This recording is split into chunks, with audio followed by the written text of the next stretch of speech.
Xin chào. Xin chào Vietnam. Thank you. Thank you so much. Thank you. Please.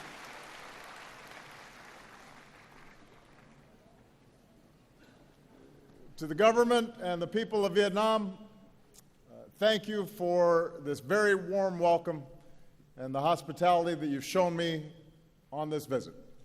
And thank all of you for being here today.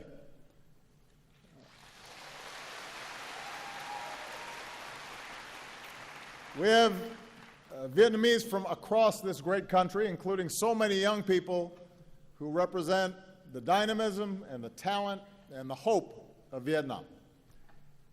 On this visit, my heart has been touched by the kindness for which the Vietnamese people are known.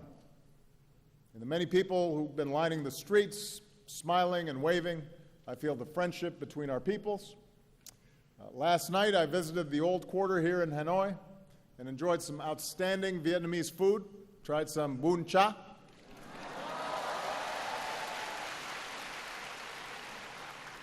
Drank some beer Hanoi. But I have to say, the busy streets of this city, I've never seen so many motorbikes in my life. So I haven't had to try to cross the street so far, but maybe when I come back and visit, you can tell me how. I am not the first American president to come to Vietnam in recent times, but I am the first, like so many of you, who came of age after the war between our countries. When the last U.S. forces left Vietnam, I was just 13 years old. So my first exposure to Vietnam and the Vietnamese people came when I was growing up in Hawaii, with its proud Vietnamese-American community there. At the same time, many people in this country are much younger than me. Like my two daughters, many of you have lived your whole lives knowing only one thing, and that is peace and normalized relations between Vietnam and the United States. So I come here mindful of the past, mindful of our difficult history, but focused on the future, the prosperity, security, and human dignity that we can advance together. I also come here with a deep respect for Vietnam's ancient heritage. For millennia, farmers have tended these lands, history revealed in the Dong Shun drums. At this bend in the river, Hanoi has endured for more than 1,000 years. The world came to treasure Vietnamese silks and paintings, and a great temple of literature stands as a testament to your pursuit of knowledge. And yet, over the centuries, your fate was too often dictated by others. Your beloved land was not always your own. But like bamboo, the unbroken spirit of the Vietnamese people was captured by Ly Chong Kiet. The Southern Emperor rules the southern land. Our destiny is writ in heaven's book. So today, we also remember the longer history between Vietnamese and Americans that is too often overlooked. More than 200 years ago, when our founding fathers, Thomas Jefferson, sought rice for his farm, he looked to the rice of Vietnam, which he said had the reputation of being whitest to the eye, best flavored to the taste, and most productive. And soon after, American trade ships arrived in your ports seeking commerce. During the Second World War, Americans came here to support your struggle against occupation. When American pilots were shot down, the Vietnamese people helped rescue them. And on the day that Vietnam declared its independence, crowds took to the streets of this city, and Ho Chi Minh evoked the American Declaration of Independence. He said, all people are created equal. The Creator has endowed them with inviolable rights. Among these rights are the right to life, the right to liberty, and the right to pursuit of happiness. In another time, the profession of these shared ideals and our common story of throwing off colonialism might have brought us closer together sooner. but instead Cold War rivalries and fears of communism pulled us into conflict. Like other conflicts throughout human history, we learned once more a bitter truth, that war, no matter what our intentions may be, brings suffering and tragedy. At your war memorial, not far from here, and with family altars across this country, you remember some 3 million Vietnamese soldiers and civilians on both sides who lost their lives. At our memorial wall in Washington, we can touch the names of 58,315 Americans who gave their lives in the conflict. In both our countries, our veterans and families of the fallen still ache for the friends and loved ones that they lost. Just as we learned in America that even if we disagree about a war, we must always honor those who serve and welcome them home with the respect they deserve, we can join together today, Vietnamese and Americans, and acknowledge the pain and the sacrifices on both sides. More recently, over the past 2 decades, Vietnam has achieved enormous progress, and today the world can see the strides that you have made. With economic reforms and trade agreements, including with the United States, you have entered the global economy, selling your goods around the world. More foreign investment is coming in, and with one of the fastest growing economies in Asia, Vietnam has moved up to become a middle-income nation. We see Vietnam's progress in the skyscrapers and high-rises of Hanoi and Ho Chi Minh City, new shopping malls and urban centers. We see it in the satellites Vietnam puts into space and a new generation that is online, launching startups and running new ventures. We see it in the tens of millions of Vietnamese connected on Facebook and Instagram. And you're not just posting selfies, although I hear you do that a lot. And so far, there have been a number of people who have already asked me for selfies. You're also raising your voices for causes that you care about, like saving the old trees of Hanoi. So all this dynamism has delivered real progress in people's lives. Here in Vietnam, you've dramatically reduced extreme poverty, you've boosted family incomes, and lifted millions into a fast-growing middle class. Hunger, disease, child and maternal mortality are all down. The number of people with clean drinking water and electricity, the number of boys and girls in school, and your literacy rate, these are all up. So this is extraordinary progress. This is what you have been able to achieve in a very short time. And as Vietnam has transformed, so has the relationship between our two nations. We learned a lesson taught by the Venerable Thich Nhat Hanh, who said, "In true dialogue, both sides are willing to change." In this way, the very war that had divided us became a source for healing. It allowed us to account for the missing and finally bring them home. It allowed us to help remove landmines and unexploded bombs, because no child should ever lose a leg just playing outside. Even as we continue to assist Vietnamese with disabilities, including children, we are also continuing to help remove Agent Orange, dioxins, so that Vietnam can reclaim more of your land. We're proud of our work together in Da Nang, and we look forward to supporting your efforts in Bien Hoa. Let's also not forget that the reconciliation between our countries was led by our veterans who once faced each other in battle. Think of Senator John McCain, who was held for years here as a prisoner of war, meeting General Zap, who said our countries should not be enemies but friends. Think of all the veterans, Vietnamese and American, who've helped us heal and build new ties.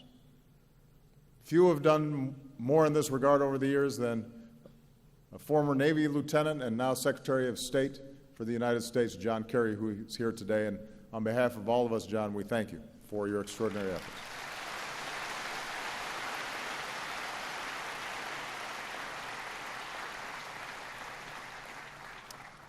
Because our veterans showed us the way, because warriors had the courage to pursue peace, our peoples are now closer than ever before. Our trade has surged, our students and scholars learn together.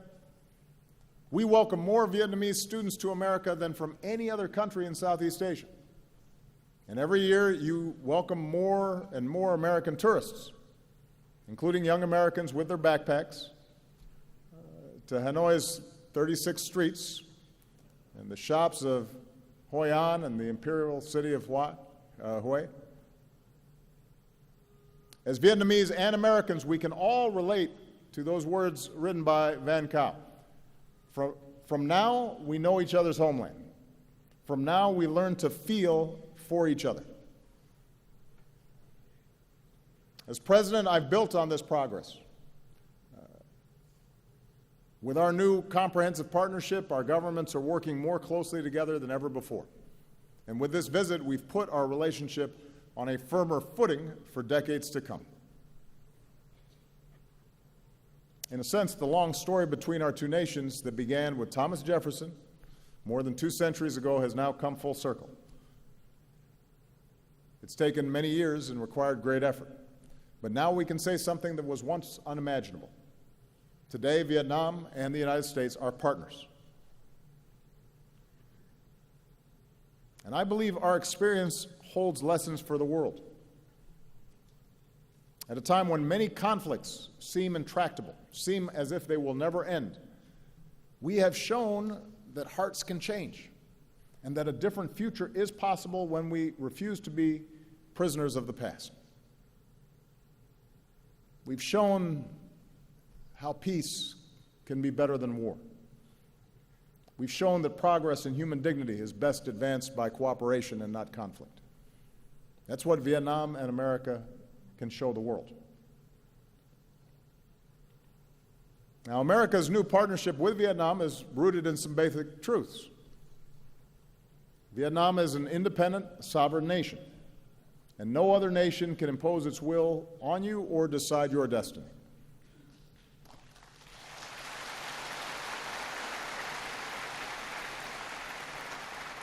Now, the United States has an interest here. We have an interest in Vietnam's success.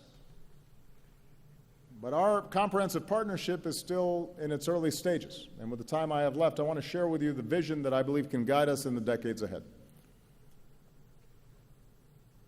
First, let's work together to create real opportunity and prosperity for all of our people. We know the ingredients for economic success in the 21st century. In our global economy, investment and trade flows to wherever there is rule of law, because no one wants to pay a bribe to start a business. Nobody wants to sell their goods or go to school if they don't know how they're going to be treated. In knowledge-based economies, jobs go to where people have the freedom to think for themselves and exchange ideas and to innovate. And real economic partnerships are not just about one country extracting resources from another. They're about investing in our greatest resource, which is our people and their skills and their talents, whether you live in a big city or a rural village. And that's the kind of partnership that America offers. As I announced yesterday, the Peace Corps will come to Vietnam for the first time with a focus on teaching English. And a generation after young Americans came here to fight, a new generation of Americans are going to come here to teach and build and deepen the friendships between us.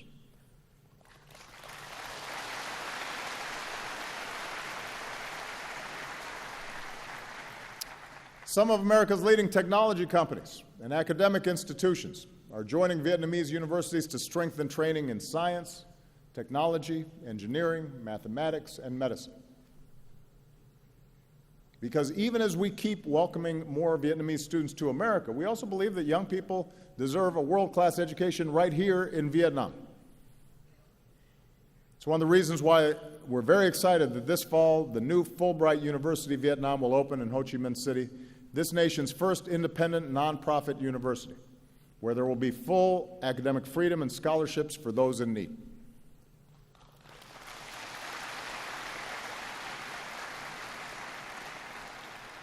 Students, scholars, researchers will focus on public policy and management and business, on engineering and computer science, and liberal arts. Everything from the poetry of Nguyen Zu to the philosophy of Phan Chu Ching to the mathematics of No Bao Cho. And we're going to keep partnering with young people and entrepreneurs because we believe that if you can just access the skills and technology and capital you need, then nothing can stand in your way, and that includes, by the way, the talented women of Vietnam. We think gender equality is an important principle. From Cheong sisters to today, strong, confident women have always helped move Vietnam forward. And the evidence is clear. I say this wherever I go around the world. Families, communities, and countries are more prosperous when girls and women have an equal opportunity to succeed in school and at work and in government. That's true everywhere, and it's true here in Vietnam.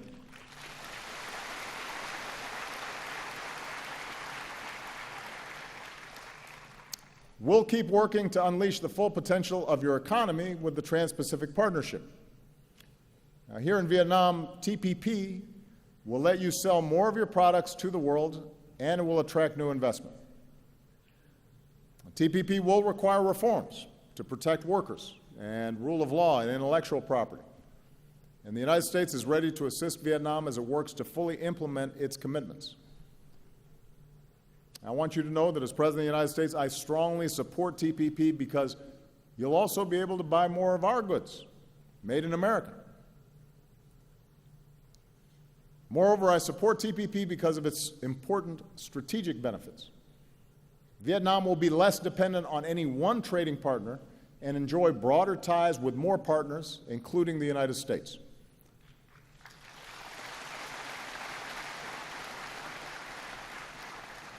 And TPP will reinforce regional cooperation. It will help address economic inequality and will advance human rights with higher wages and safer working conditions. For the first time here in Vietnam, the right to form independent labor unions and prohibitions against forced labor and child labor. And it has the strongest environmental protections and the strongest anti-corruption standards of any trade agreement in history. That's the future TPP offers for all of us, because all of us, the United States, Vietnam, and the other signatories, will have to abide by these rules that we have shaped together. That's the future that is available to all of us. So we now have to get it done for the sake of our economic prosperity and our national security. This brings me to the second area where we can work together, and that is ensuring our mutual security. With this visit, we've agreed to elevate our security cooperation and build more trust between our men and women in uniform. We'll continue to offer training and equipment to your Coast Guard to enhance Vietnam's maritime capabilities. We will partner to deliver humanitarian aid in times of disaster. With the announcement I made yesterday to fully lift the ban on defense sales, Vietnam will have greater access to the military equipment you need to ensure your security. And the United States is demonstrating our commitment to fully normalize our relationship with Vietnam.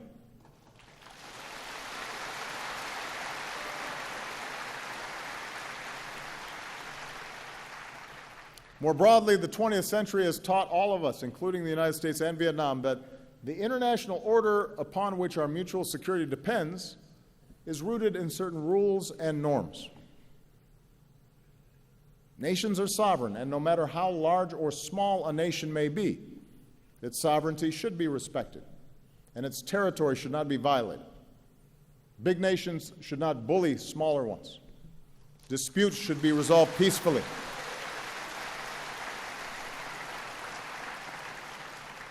And regional institutions like ASEAN and the East Asia Summit should continue to be strengthened. That's what I believe, that's what the United States believes, and that's the kind of partnership America offers this region. I look forward to advancing this spirit of respect and reconciliation later this year when I become the first U.S. president to visit Laos. In the South China Sea, the United States is not a claimant in current disputes, but we will stand with partners in upholding core principles like freedom of navigation and overflight, and lawful commerce that is not impeded, and the peaceful resolution of disputes through legal means in accordance with international law. And as we go forward, the United States will continue to fly, sail, and operate wherever international law allows, and we will support the right of all countries to do the same.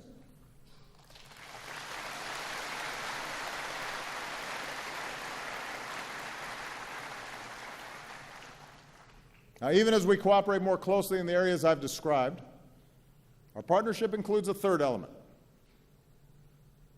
addressing areas where our governments disagree, including on human rights. I say this not to single out Vietnam. No nation is perfect. 2 centuries on, the United States is still striving to live up to our founding ideals. We still deal with our shortcomings: too much money in politics and rising economic inequality, racial bias in our criminal justice system, women still not being paid as much as men doing the same job. We still have problems, and we're not immune from criticism. I promise you, I hear it every day. But that's scrutiny, that open debate, confronting our imperfections and allowing everybody to have their say, has helped us grow stronger and more prosperous and more just. So I've said this before: the United States does not seek to impose our form of government on Vietnam. The rights I speak of, I believe, are not American values. I think they are universal values, written into the Universal Declaration of Human Rights. They're written into the Vietnamese Constitution, which states that citizens have the right to freedom of speech and freedom of the press, and have the right of access to information, the right to assembly, the right to association, and the right to demonstrate. That's in the Vietnamese Constitution.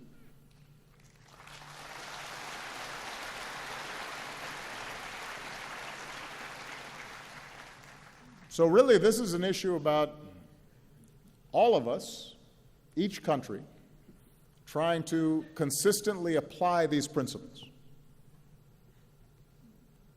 making sure that we, those of us in government, are being true to these ideals. In recent years, Vietnam has made some progress. Vietnam's committed to bringing its laws in line with its new constitution and with international norms. Under recently passed laws, the government will disclose more of its budget, and the public will have the right to access more information. And as I said, Vietnam has committed to economic and labor reforms under the TPP. So these are all positive steps. And ultimately, the future of Vietnam will be decided by the people of Vietnam. Every country will chart its own path, and our two nations have different traditions and different political systems and different cultures. But as a friend of Vietnam, allow me to share my view, why I believe nations are more successful when universal rights are upheld. When there's freedom of expression and freedom of speech, and when people can share ideas and access the internet and social media without restriction, that fuels the innovation economies need to thrive. That's where new ideas happen. That's how a Facebook starts. That's how some of our greatest companies began. Because somebody had a new idea that was different, and they were able to share it. When there's freedom of the press, when journalists and bloggers are able to shine a light on injustice or abuse, that holds officials accountable and builds public confidence that the system works. When candidates can run for office and campaign freely, and voters can choose their own leaders in free and fair elections, it makes the countries more stable because citizens know that their voices count and that peaceful change is possible. And it brings new people into the system. When there's freedom of religion, it not only allows people to fully express the love and compassion that are at the heart of all great religions, but it allows faith groups to serve their own communities through schools and hospitals and care for the poor and the vulnerable.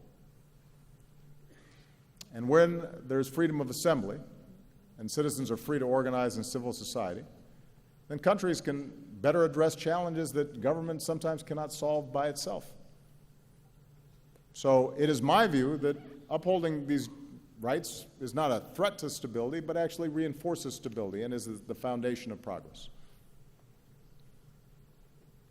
After all, it was a yearning for these very rights that inspired people around the world, including Vietnam, to throw off colonialism. And I believe that upholding these rights is the fullest expression of the independence that so many cherish, including here, in a nation that proclaims itself to be of the people, by the people, and for the people. Vietnam will do it differently than the United States does. And each of us will do it differently from many other countries around the world. But there are these basic principles that I think we all have to try to work on and improve. And I say this as somebody who's about to leave office. So I have the benefit of almost 8 years now of reflecting on how our system has worked and interacting with countries around the world who are constantly trying to improve their systems as well. Now, finally, our partnership, I think, can meet global challenges that no nation can solve by itself.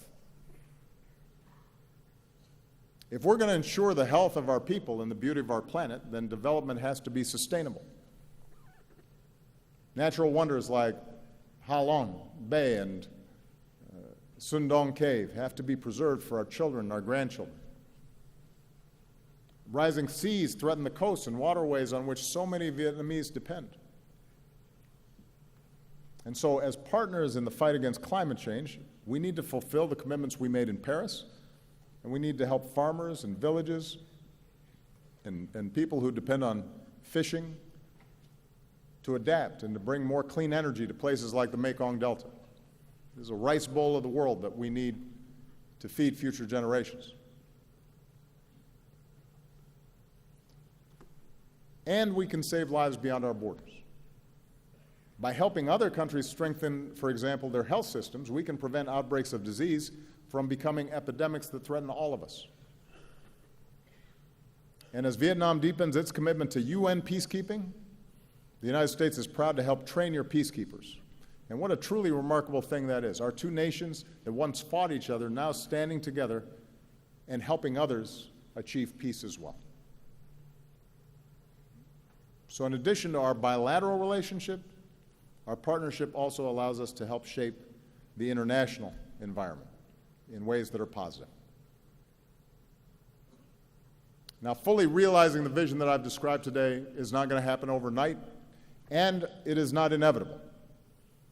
There may be stumbles and setbacks along the way. There are going to be times where there are misunderstandings. It will take sustained effort and true dialogue where both sides continue to change. But considering all the history and hurdles that we've already overcome, I stand before you today very optimistic about our future together.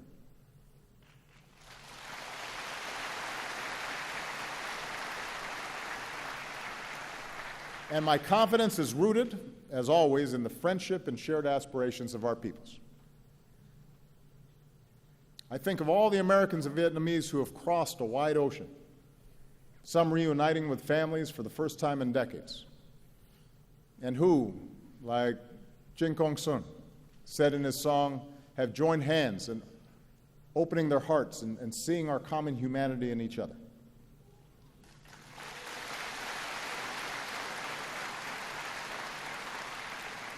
I think of all the Vietnamese Americans who've succeeded in every walk of life: doctors, journalists, judges, public servants.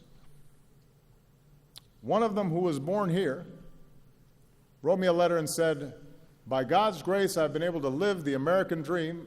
I'm very proud to be an American, but also very proud to be Vietnamese." And today he's here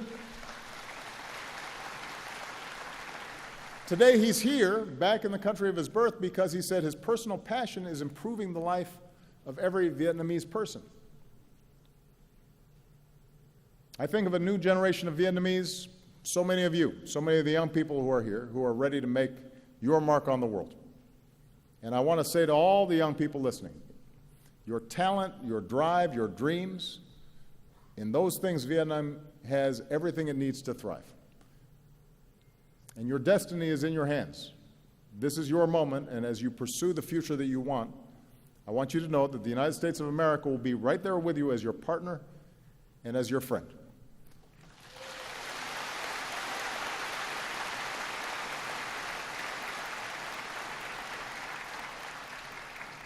And many years from now, when even more Vietnamese and Americans are studying with each other, innovating and doing business with each other, standing up for our security and promoting human rights and protecting our planet with each other, I hope you think back to this moment and draw hope from the vision that I've offered today.